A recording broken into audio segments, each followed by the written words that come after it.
नाबालिग लड़कियों के वीडियो और उनके साथ दुष्कर्म में अयान अहमद तो अपराधी है ही, लेकिन यह भी समझने और जानने की आवश्यकता है कि वे कौन सी लड़कियां हैं, वे कौन सी बेटियां हैं जो अयान के चंगुल में फंसती चली गई।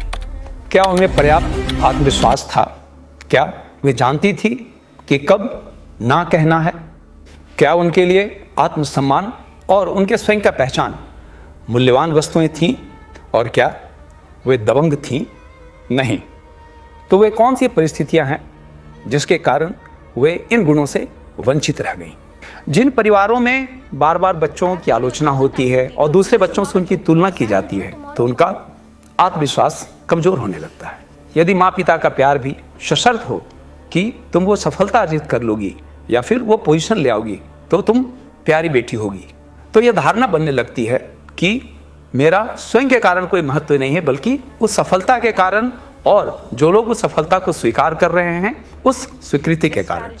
जब किसी भी चीज़ का विरोध करने पर डांट पड़ने लगे और अपनी बात रखने पर उपेक्षा हो और परिवार का माहौल कठोर नियंत्रण वाला हो, तो फिर ना कहने से डर लगने लगता है। जब दूसरों को खुश रखना और अपनी भावनाओं को कद्र नहीं देना सिखाया जाता हो, तो फिर बाहर की मान्यता और वैलिडेशन महत्वपूर्ण होने लगता है।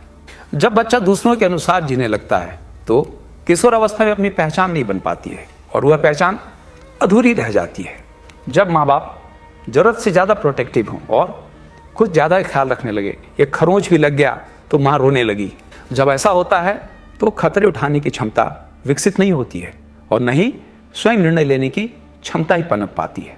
जब परिवार और समाज ही सलाह देने लगे कि समझौता करो और विवाद से बचो, तो फिर अपने को वह पीछे रखने लगता है।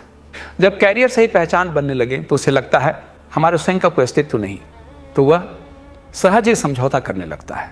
और फिर जब समाज में अपराध को ही अपना मकसद मानने वालों की संख्या करोड़ों में हो, तो फिर जो रास्ता बच जाता है वह है आत्मविश्वास का, टकराव का और युद्ध का, न कि गुड बॉय और गुड गर्ल बनने का।